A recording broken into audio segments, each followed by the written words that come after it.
අදම රයින්සකට ආපුවාම මට හරි ආදරණීය අක්ක කෙනෙකුයි නංගි කෙනෙකුයි හම්බ වුණා. මේ ආදරණීය අක්කයි නංගි ඇවිල්ලා තින්නේ රයින්සකට ඉතාම විශේෂ හේතුවක් නිසා. මේ කතාව ඔයගොල්ලෝ අහන්න ඕන කතාවක්. නංගි රයින්සකට ඇවිල්ලා නංගිට රයන්ව හම්බෙන්න සෑහෙන ඕනාවක් තිබලා තියෙනවා. ඒක මගේ වාසනාවකට මට නංගිව හම්බුණා. ඒ අයගෙන් අහලා බලමු ඇයි අද මෙතනට ආවේ කියලා.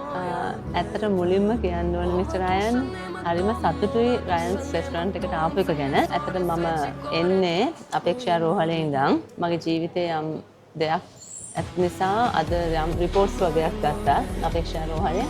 මට හරිම සතුටුයි ඒ රිපෝට්ස් හැම එකක්ම නෝමල් සම්පූර්ණයෙන්ම නෙගටිව් වේ රිපෝට්ස්. ඉතින් මට හිතුණා ජීවිතේ සෙලිබ්‍රේට් කරන්න ඕනේ.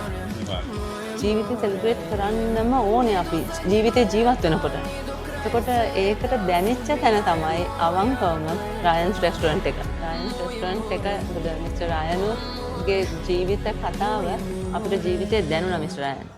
ඉතින් ඒ දැනෙච්ච නිසා මට හිතුණා ජීවිතේ සෙලිබ්‍රේට් කරන්න හොඳම තැන රයන්ස් රෙස්ටොරන්ට් එක. අවුරුද්දක් තිස්සේ තමන්ගේ ජීවිතේ මේ දේවල් වලින් බැට කාලා ඔයාලට හම්බුණා නෙගටිව් රිපෝට් එකක්. ඔයාලට හිතුණා රයන්ස් එකට ඇවිල්ලා රයන්ව හම්බෙලා මේක සෙලිබ්‍රේට් කරනවා. මම හිතනවා මම විශ්වාස කරනවා ඒක මගේ ජීවිතේ වාසනාවක්. ඇත්තටම ඒක මම එහෙම හිතන හේතුව තමයි ඒක මම සමාජයට යමක් කරලා තියෙනවා කියන එක එකකින් කියන්නේ. කියන්න බලන්න ඒක මේ වගේ මිනිස්සුන්ට අපිට දෙන්න පුළුවන් දේ මොකක්ද? ඔව් අවංකවම මිස් රයන් මට කියන්න ඕනේ මෙවැනි වාතාවරණයන් තුළ යන අය කිසිම දවසක බය කියන දේ තමුන්ගේ ජීවිතයට ඇතුල් වෙන්න ඉඩ දෙන්න එපා. ඒ බය කියන එක ඇතුල් වෙන්න ඉඩ දුන්නොත් ජීවිතේ අපේ ජීවිතේ කඩන් වැටෙනවා. වැටුණත් hina වෙලා ජීවිතේ නැගිටින්න. මොකද තමුන් ගන්න තීරණය තමයි තමුන්ව ජීවත් කරවන්නේ. මේක දැන් අවුරුද්දකට කලින් ඔයාලා දැනගත්තම කොහොමද ඔයා මේක දරාගත්තේ? හොඳ ප්‍රශ්නයක්. මම වැටුණා.